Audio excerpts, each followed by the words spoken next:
Hi guys, good evening. Happy Monday. It's Monday.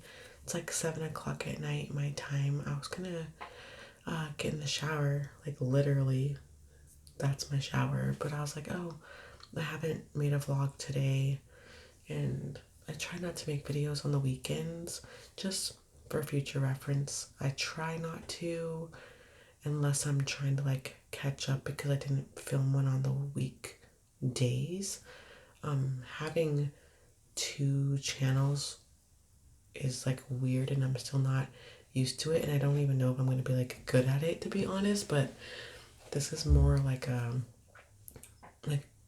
video journaling kind of, and if someone watches it then that's great.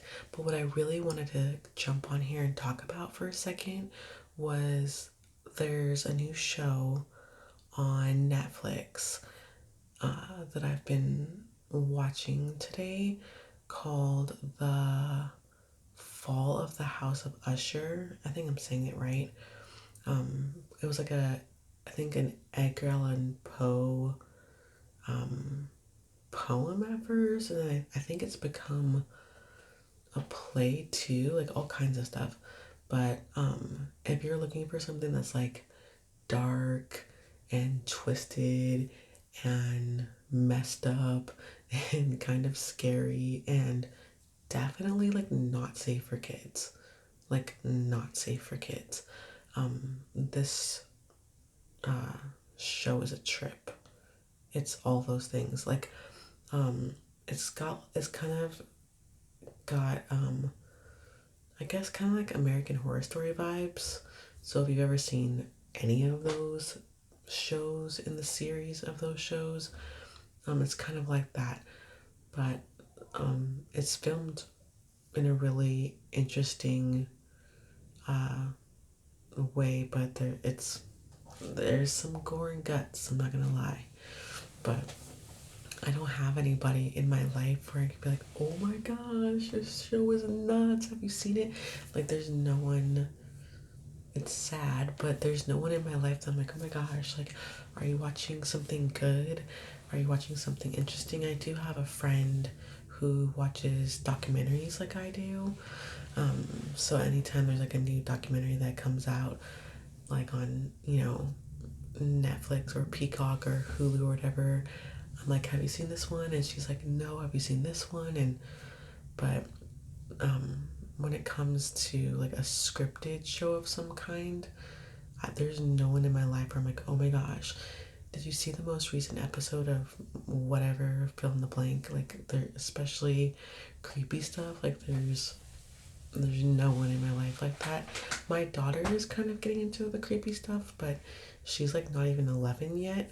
So I have to filter out, everything that she likes to watch, or that she wishes she could watch. Like everyone at her school, like that's her age, has watched that Wednesday show, based on the Daughter from Addams Family that's on Netflix. Everybody at her school has watched that show, and I watched it when it first came out in its entirety, like as an adult. And I was like, okay, it's not that bad. But there are some episodes. Sorry, my dog's barking at someone. But there are some episodes where I'm like, you shouldn't watch this.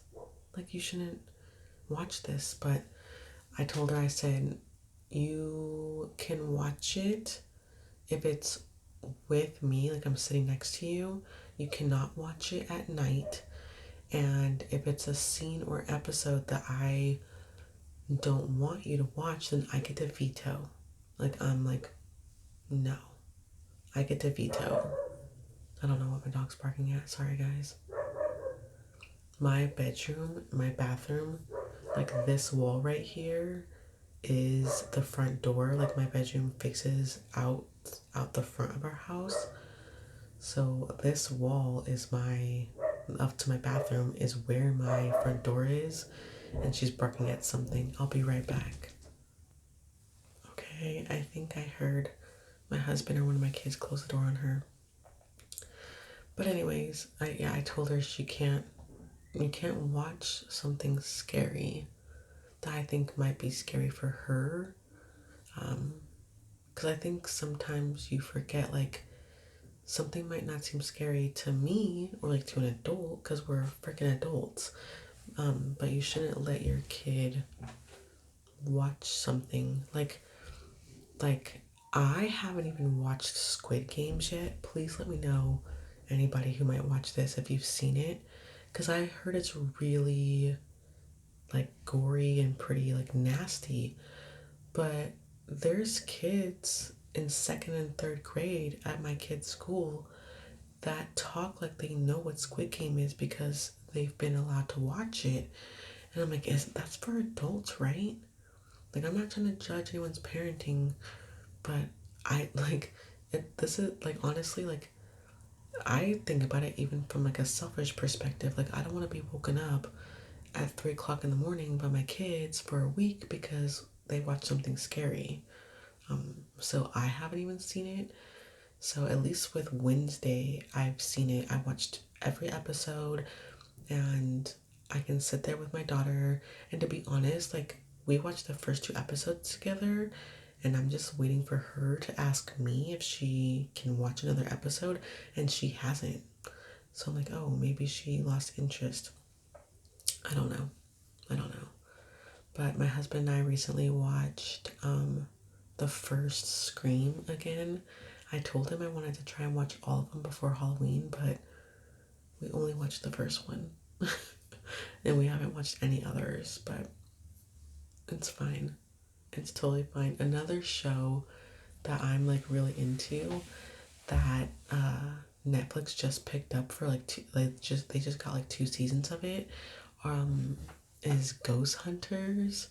I don't know if you're familiar with that or if you like that, but it's not a brand new show. Like, this show's been on for a while, or it's not on anymore, but it was. But there's like some drama where it's like the two main guys, like one of them left, and then he said it was for like family reasons, and then the show kept on going without the second host. His name was Grant, and the other host was named Jason. Yeah, I think Jason. And like Jason kept on going with the show for like 4 more seasons without Grant, but supposedly they're like really good friends. And Grant just quit for like family reasons. But then like in 2016, like the show stopped, like it was canceled. But then in like 2019, it picked up again for only like 2 more seasons. But this time there was no Jason. It was just with Grant only, the guy that quit. But there's no hostility between them and they're friends. I was like, suspicious. I don't buy it. Something I think happened between them, but there must have been some level of mutual respect. But now I don't know if it's on still, but I think on the Travel Channel, Jason, the one who did Ghost Hunters and didn't quit, he has a show I think on the Travel Channel which I've never seen called Ghost Nation, and it's him, Jason, along with two of the guys that were on the original show. One named Steve and one named Dave. So I don't know. And I guess Grant was never like the guy that originally quit and then came back for only 2 seasons, and like the show didn't do very well anymore. He was never asked back, I don't think, or asked to be on Ghost Nation with Jason. I don't know, but it's a I like it. Like, I don't know if ghosts are real. I don't know. I just find it all fascinating. And I like Ghost Hunters, or I have a respect for it because there's no drama. Like Ghost Adventures, which is a different show, there's a lot of dramatics in the way that the ghost hunters would like carry themselves off in shows like Ghost Adventures. I've discussed this in my magazine videos on my ASMR channel. If you have ASMR, please go check out my channel, Fragments of a Simple Life ASMR. If you're from there and that's how you found this channel, thank you for subscribing here too. But yeah, I've talked about him before. Zach from, I think it's Ghost Adventures, him and his crew were always kind of really dramatic, which made for like, ooh, really suspenseful show. But then you didn't know like what was real and what was not. I feel like a lot of ghost hunters do that like on YouTube too. Some are more dramatic than others. I'm not gonna say fake or real, I just say dramatic. But that's why I like Ghost Hunters, like the show that's on Netflix now. Um, I think it's only 2 seasons that are on Netflix, but they're not dramatic. They either find something or they didn't find something. They heard something and they have evidence to back it up, or they didn't. And they have a client that they take on, and if they don't have anything, they don't have anything. If they have something to show, they show it. If it's only like one or two things because not a lot happened, then that's all they show the client, and they don't like freak out the client for like no reason. And I respect that. I don't know if ghosts are real, but they're not like a dramatic in real time. They don't run around like screaming and saying like, holy bleep bleep bleep, whoa, what the heck, whoa, what, like they don't ghost hunt like that. They're super calm, cool, collected, and professional, even though it's like a reality TV show. As professionally as you can be when you're ghost hunting. But anyways, what are you guys watching? That's kind of my like scary stuff right now. There's another show too on Apple. I think it's called The Changeling. That one's like creepy and weird and super suspenseful. Not gory, not like gross. I think it's called The Changeling. It's based off a book, I believe, that I've never read. Um, but that show's really good. I have to catch up on that show, but that show's really good. But I just wanted to ask, like, what's your go-to? Do you like do stuff to get in the creepy mood? Like growing up, when I was a kid, like we didn't celebrate the holidays, so like there was no like I've said this before about like Christmas and birthdays. I've talked about this on my ASMR channel also, but like there's no pumpkins, there was no trick or treating when I was a kid, there was no like scary movies, there's no like, Charlie Brown Thanksgiving specials and all that. That was not a thing in my house. So I feel like everything I do from like holiday like decorating to like what I watch on TV, like what I'm talking about right now, like everything is just like my inner child trying to like catch up on things that I missed. So I was just wondering, what's your go-to scary movie or creepy thing? Oh, I forgot to say this. Okay, so in the city that I live in, there is a contest for scary decorated houses. Not necessarily like a haunted house, but just like on the outside, like Christmas decorations, but Halloween. And there actually are like judges, and they like drive around, and you can enter your house into the contest, and like it's a whole thing, and you can like win a prize, and like you get to have like the coolest, scariest house in the whole city. And so my husband went on Facebook and he got the list, and then of all the houses, because they like make it public so that you can drive by. Obviously, we're not judges for the city, but we can drive by just to look at them. So that's what we did, and we found some really cool houses. Some were not creepy at all. Some were really creepy and not even in the contest. But there was a couple that are cool. There's one where like it was totally like pirate ship theme, like a ghost ship.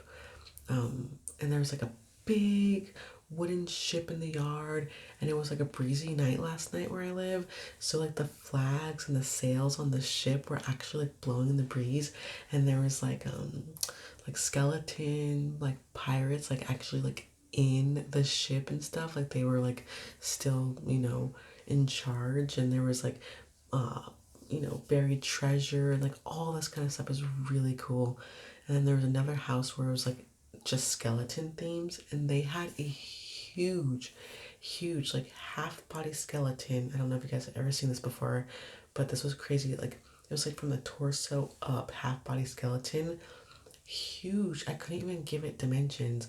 This thing was probably like 12 feet by 10 feet. It was, or bigger, maybe even bigger. But because it was from the torso up only, when you put it in your ground, it looked like a skeleton coming out of the ground. And then they had those big, huge, super, super tall skeletons. it was just all skeletons of all different sizes, and there was one skeleton that like talked and moved. It was like telling a scary story. It was crazy. And then the very last house that we went to, I guess it's something that they do every year, but instead of like a haunted house, they turn their house into a haunted tour and they open it to the public. So you go in through their side yard into their backyard, and that's like all decorated like spooky. And then you go into their house, like literally into their house, and it's like, and each room is like a different scene. So like one of the scenes was two skeletons like getting married, and there's a bunch of other skeletons like sitting in chairs, like all dressed up like in wigs and like fancy clothes, like they were watching two people get married. It was so crazy. My daughter got scared. My husband stayed in the car with my son because my son's only 7, and I was like, he should not go. And my husband has a broken foot. So just me and my daughter went, and they give out popcorn and everything. It's totally free. Like you can do donations or whatever, but it's totally free. They like literally open their house up to the public. And I was like, oh, they're probably gonna win. And then I was thinking, oh, they probably always win. Because the guy asked us, he was like, have you ever been here before? So I know that they've been doing it for years. And I was like, no. And then they like gave us the whole rundown. But that was cool. So it got to do like a haunted tour, not a haunted house. Like nothing jumps out at you, nothing creepy.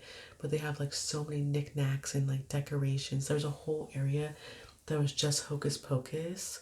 So there's like little like tchotchkes and like real like cauldrons, like bubbling and like smoking. It was crazy.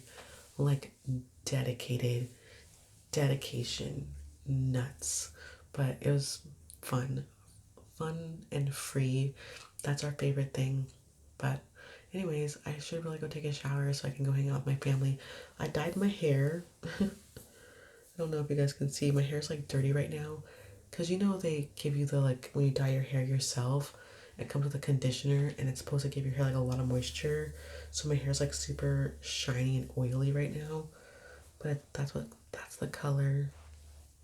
It's like a dark brown with like red, I guess, like burgundy. It's like a dark deep burgundy. In the sun it like shines pretty bright, but in this light it's pretty dark. Anyways, and I cut it off too. I cut it and dyed it myself. Again, $0 except for the cost of the dye.